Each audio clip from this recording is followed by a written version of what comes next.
She walked into the office and asked, "Where can I buy a dad?" The Millionaire CEO's world stopped. "Let me know if you'd like a formatted version for a storybook, screenplay, or promotional blurb." It was a quiet Wednesday morning when Christian Blake stepped into the glass doors of his corporate headquarters. He was dressed sharply, as always, in a pale blue suit that caught the soft morning light just enough to look powerful but not flashy. His brown hair was styled perfectly, not a strand out of place, and his blue eyes, normally focused, cold, unreadable, scanned the lobby like they always did. To most people, Christian was the kind of man who could walk into any room and immediately own it. He was known in business circles as precise, unemotional, and unreachable. People respected him, some feared him, but no one got close. He liked it that way. Control was everything. Predictability was survival. That morning, however, was the beginning of something that would change everything. He was halfway across the marble lobby, nodding to his assistant who stood ready with his daily briefing, when he saw something that didn't make sense. Just near the reception desk, sitting quietly on the floor, was a little girl. She was small, maybe 5 or 6, with long blonde hair that curled at the ends and a white dress that looked like it had once been perfect but was now a little wrinkled. Over it she wore a denim jacket, slightly too big, as if it had been handed down. She clutched a small backpack in her lap, the kind with cartoon stars and sparkles, and her sneakers were scuffed. But it wasn't her clothes that struck him. It was her face. Her eyes were wide and the same piercing shade of blue as his. She wasn't crying. She wasn't making a sound. She just sat there like she was waiting for something, or someone. No one else in the building seemed to notice her. Executives walked past in a rush. The receptionist looked nervously at Christian as if unsure whether to call security or pretend everything was fine. Christian stopped walking. Something about this moment made his chest tighten in a way that had nothing to do with logic. He approached the girl slowly, crouched down, and tried to smile, though it came out awkwardly. "Hey there. Are you lost?"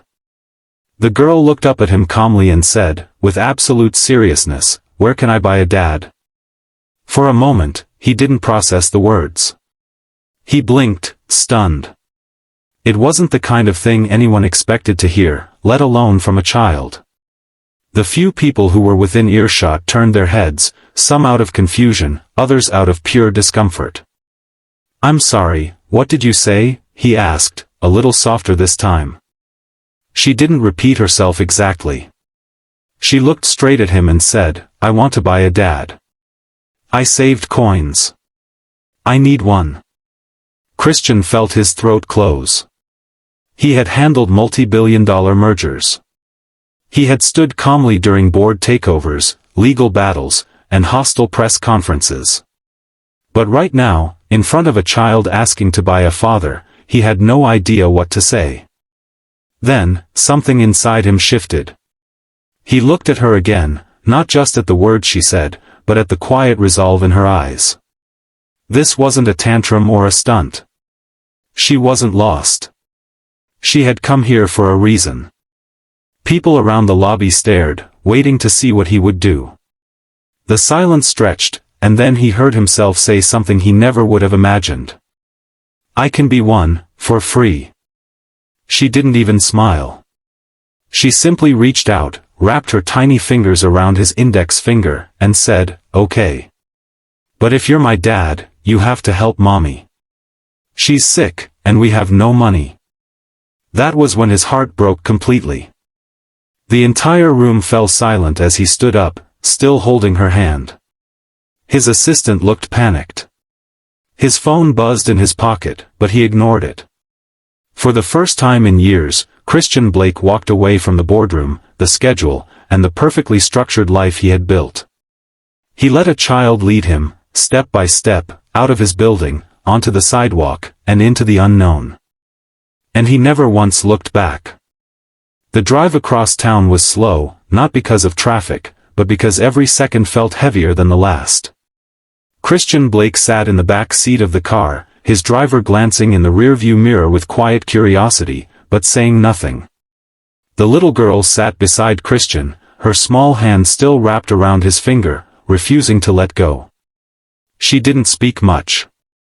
Her eyes stayed on the window, watching the streets change from sleek glass towers to older brick buildings and faded storefronts. Her name, he had learned, was Lily. When he gently asked where they were going, she'd said, home, and given an address that Christian didn't recognize, but his driver did. It was in one of the lowest income parts of the city, an area Christian hadn't set foot in since he was a teenager, when life had been much simpler, and everything he now valued, status, distance, invulnerability, hadn't mattered yet. As they turned onto a cracked side street, something about the neighborhood sparked an old memory. A schoolyard. A tiny grocery store. And then it hit him, not just the familiarity of the place, but the possibility of what he might find at the end of this road. He looked at Lily more carefully. Her hair. Her eyes. Her voice. All of it felt strangely close, like an echo from a life he'd locked away. They arrived at a two-story building with peeling paint and a rusted staircase. Lily hopped out of the car and tugged his hand urgently. "This way," she said, already climbing the stairs. Christian followed her through a narrow hallway that smelled faintly of damp wood and old carpet. She stopped in front of a door on the second floor, opened it with a key from her small backpack, and pushed it open. Inside, the apartment was dim and quiet. There were a few toys scattered on the floor and a folded blanket on the worn couch. The kitchen was clean but bare. The walls were lined with old photos and drawings clearly done by a child's hand. And there, lying on a futon near the far window, was a woman. Christian's heart nearly stopped. She looked up as the door creaked, and for a moment, she didn't speak. Her face had changed, thinner, paler, but her eyes were the same. Hazel brown, wide with surprise and something deeper. She tried to sit up, but her body was clearly weak. Her voice was hoarse when she spoke. "Christian?" He couldn't answer. For a long moment, he just stared at her, stunned and breathless. He walked closer, cautiously, as if the truth might dissolve if he moved too quickly. "Sophia," he said, his voice barely more than a whisper. She nodded slowly, and a tear slipped down her cheek. "You're really here." He sank into the chair beside her bed, still trying to make sense of what he was seeing. The girl, Lily, stood nearby, watching them both, confused by the silence. Sophia reached out a trembling hand and brushed a strand of hair behind her ear. "I didn't think I'd ever see you again," she said quietly. "How is this possible?" he asked. "Why didn't you tell me?" "I didn't know how," she said, her voice breaking. "You left for London. You changed numbers. You were gone. I never got a call. A letter. Nothing. I was scared. And then it was too late. And when I realized I was pregnant," she paused, swallowing hard. "I didn't want to ruin your life." Christian looked at Lily again. She was sitting on the floor now, calmly pulling a toy from her bag. "She's mine, isn't she?" Sophia nodded. The words hit him like a tidal wave. He had a daughter. A daughter who had walked into his office and asked to buy a father.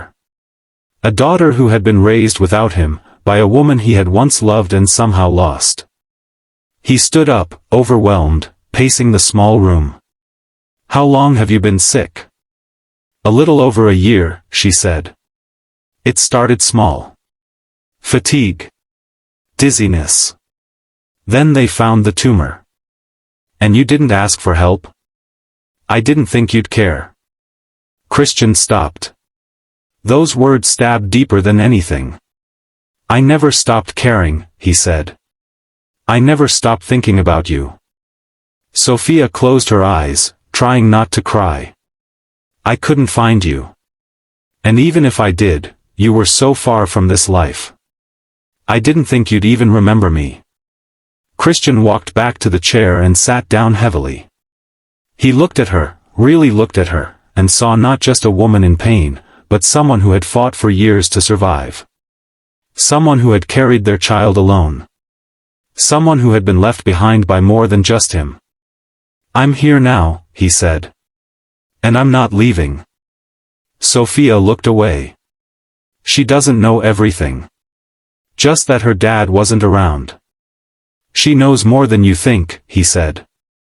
"She came looking for me."